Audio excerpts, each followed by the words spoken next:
Assalamualaikum warahmatullahi wabarakatuh. Halo semuanya, perkenalkan nama saya Ratnasari dengan NIM 2304010180 dari program studi akuntansi Fakultas Ekonomi dan Bisnis Maritim Universitas Maritim Raja Ali Haji. Di video kali ini saya akan membahas tentang persediaan untuk pemenuhan ujian akhir semester mata kuliah Sistem Akuntansi dan Teknologi Informasi. Adapun topik pembahasan dari materi persediaan yaitu yang pertama pengertian persediaan, kedua jenis-jenis persediaan, tiga metode biaya persediaan, empat metode pencatatan persediaan, lima dokumen dan catatan yang digunakan dan materi terakhir yaitu bagan alir atau flowchart. Nah, kita masuk ke materi pertama yaitu pengertian persediaan. Nah, pengertian persediaan sendiri menurut PSAK nomor 14 adalah aset yang pertama tersedia untuk dijual dalam kegiatan usaha biasa, dua dalam proses produksi atau penjualan tersebut, ketiga dalam bentuk bahan atau perlengkapan untuk digunakan dalam proses produksi atau pemberian jasa. Jadi dapat kita simpulkan bahwa persediaan merupakan aset perusahaan yang setiap saat mengalami perubahan, yang tersedia untuk digunakan dalam proses produksi maupun untuk dijual kembali. Nah, selanjutnya adalah jenis-jenis persediaan.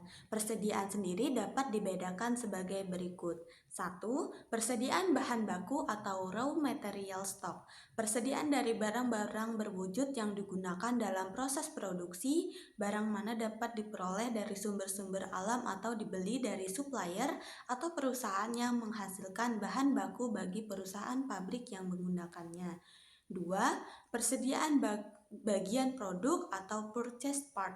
Persediaan barang-barang yang terdiri dari part atau bagian yang diterima dari perusahaan lain yang dapat secara langsung diassembling dengan part lain tanpa melakukan proses produksi sebelumnya. 3. Persediaan bahan-bahan pembantu atau barang-barang perlengkapan atau supply stock.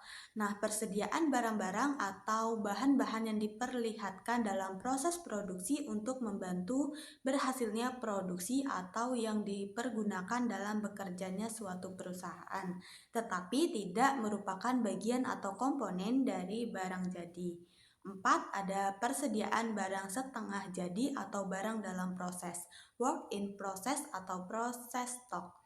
Nah, persediaan barang-barang yang keluar dari tiap-tiap bagian dalam satu pabrik atau bahan-bahan yang telah diolah menjadi suatu bentuk tetapi lebih perlu diproses kembali untuk kemudian menjadi barang jadi. Yang kelima ada proses barang jadi atau finished goods stock. Nah, barang-barang yang telah selesai diproses atau diolah dalam pabrik dan siap untuk dijual kepada pelanggan atau perusahaan lainnya. Materi selanjutnya adalah metode biaya dalam persediaan. Yang pertama ada metode FIFO atau first in, first out. Nah, persediaan akhir berasal dari biaya paling awal yaitu barang yang dibeli pertama kali. Biaya unit yang terjual merupakan biaya dari pembelian yang terakhir. Metode kedua ada metode LIFO atau last in, first out. Persediaan akhir berasal dari biaya paling akhir yaitu barang-barang yang dibeli paling akhir.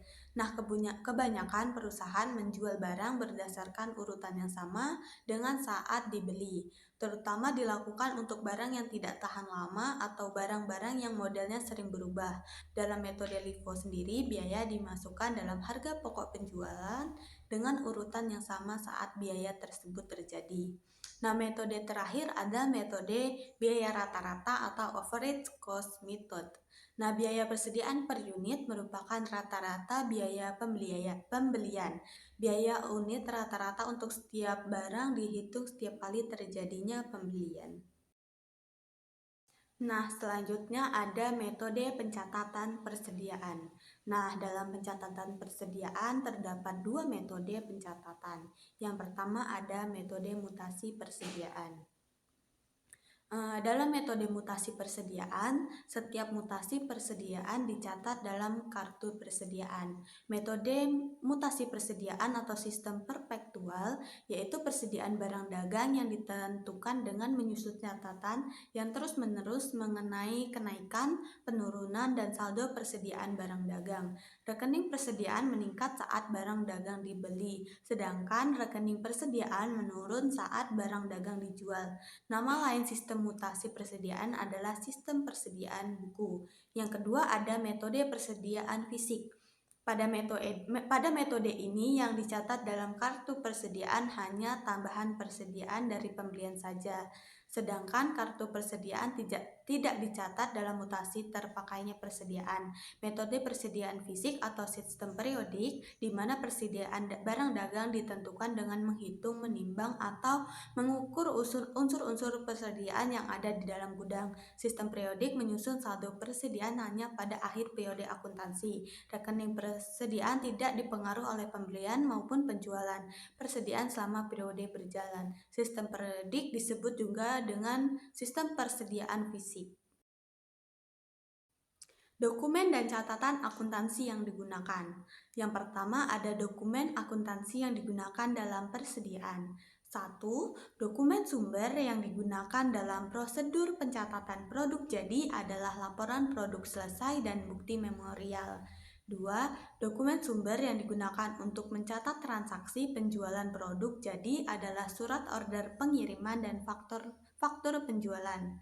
3. Dokumen yang digunakan dalam prosedur pencatatan harga pokok produk jadi yang dikembalikan oleh pembeli adalah laporan penerimaan barang dan memo kredit. 4. Dokumen yang digunakan dalam prosedur pencatatan persediaan produk dalam proses adalah bukti memorial.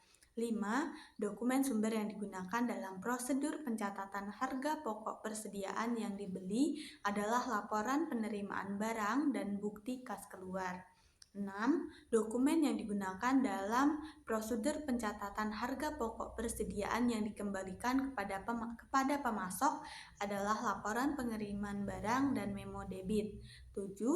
Dokumen sumber yang dipakai dalam prosedur ini adalah bukti permintaan dan pengeluaran barang gudang. 8. Dokumen yang digunakan dalam prosedur pengembalian barang gudang adalah bukti pengembalian barang gudang. Nah, selanjutnya yang kedua ada catatan akuntansi yang digunakan dalam persediaan. 1. Kartu persediaan. Catatan akuntansi ini digunakan untuk mencatat penyesuaian terhadap data persediaan atau kuantitas dan harga pokok total yang tercantum dalam kartu persediaan oleh bagian kartu persediaan, bahkan hasil perhitungan fisik persediaan. 2. Ada kartu gudang. Nah, catatan ini digunakan untuk mencatat penyesuaian terhadap data persediaan yang tercantum dalam kartu gudang yang diselenggarakan oleh bagian gudang berdasarkan hasil perhitungan fisik persediaan. Nah, yang ketiga atau yang terakhir ada catatan jurnal umum. Dalam sistem perhitungan fisik, persediaan jurnal umum digunakan untuk mencatat jurnal penyesuaian atau akun persediaan karena adanya perbedaan antara saldo yang dicatat dalam akun persediaan dengan saldo menurut perhitungan fisik. Selanjutnya materi terakhir adalah bagan alir atau flowchart. Nah, di sini ada bagan alir prosedur pencatatan harga pokok persediaan yang dikembalikan kepada pemasok. Ada bagian gudang dan juga bagian penerimaan. Dimulai ketika ada barang yang akan dikembalikan ke pemasok. Kemudian, bagian gudang akan menerima informasi atau permintaan untuk mengembalikan barang dari bagian lain. Selanjutnya, bagian gudang membuat memo debit untuk mencatat pengurangan jumlah persediaan yang dikembalikan. Nah, kemudian barang yang akan dikembalikan kemudian dikirimkan kepada pemasok. Selanjutnya, bagian yang bertanggung jawab atas pengiriman membuat laporan pengiriman barang sebagai bukti pengiriman. Kemudian dikirim ke pemasok sebagai packing slip. Nah, laporan pengiriman barang ini kemudian dikirim ke pemasok sebagai bukti fisik pengiriman. Terakhir itu kartu gudang. Bagian gudang memperbarui kartu gudang untuk mencatat pengurangan jumlah persediaan yang telah dikembalikan. Nah, selanjutnya bagan alir lanjutan dari prosedur pencatatan harga pokok persediaan yang dikembalikan kepada pemasok. Terdapat pencatatan di bagian utang. Pertama, diterima dari bagian pembelian. Bagian utang menerima informasi atau dokumen terkait pengembalian barang dari bagian pembelian. Kemudian memo debit. Nah, bagian utang membuat memo debit untuk mencatat pengurangan utang kepada pemasok akibat pengembalian barang. Selanjutnya ada laporan pengiriman barang atau LPB. Bagian utang juga menerima laporan pengiriman barang sebagai bukti fisik pengiriman barang dari gudang. Selanjutnya bagian utang membandingkan jenis dan kuantitas barang. Bagian utang melakukan pengecekan terhadap LPB yang diterima dengan informasi yang ada di sistem mereka. Tujuannya adalah untuk memastikan bahwa jenis dan kuantitas barang yang dikembalikan sesuai dengan yang tercatat. Setelah itu ada memo debit kedua. Setelah verifikasi selesai dan jika semua sesuai, bagian utang membuat memo debit kedua sebagai konfirmasi bahwa utang kepada pemasok telah dikurangi. Kemudian dikirim ke pemasok. LPB yang telah diverifikasi kemudian dikirimkan kepada pemasok sebagai bukti penerimaan pengembalian barang. Selanjutnya selesai. Nah, proses pencatatan pengembalian barang di bagian utang telah selesai. Kemudian ada bagan alir lanjutan dari proses pencatatan harga pokok persediaan yang dikembalikan kepada pemasok. Nah, bagian ini melanjutkan proses pencatatan pengembalian barang kepada pemasok dengan fokus pada perhitungan harga pokok dan pencatatan dalam jurnal. Yang pertama itu LPB, bagian kartu persediaan menerima laporan pengiriman barang atau LPB yang telah diverifikasi dari bagian utang. Memo debit, bagian kartu persediaan membuat memo debit untuk mencatat pengurangan jumlah persediaan yang telah dikembalikan.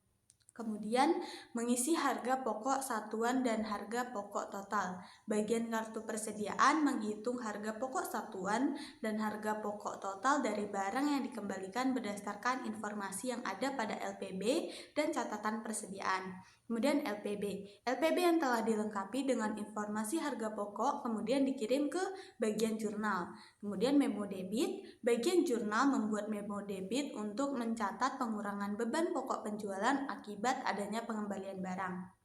Setelah itu membuat jurnal retur pembelian. Bagian jurnal membuat jurnal retur pembelian untuk mencatat transaksi pengembalian barang secara formal dalam buku jurnal.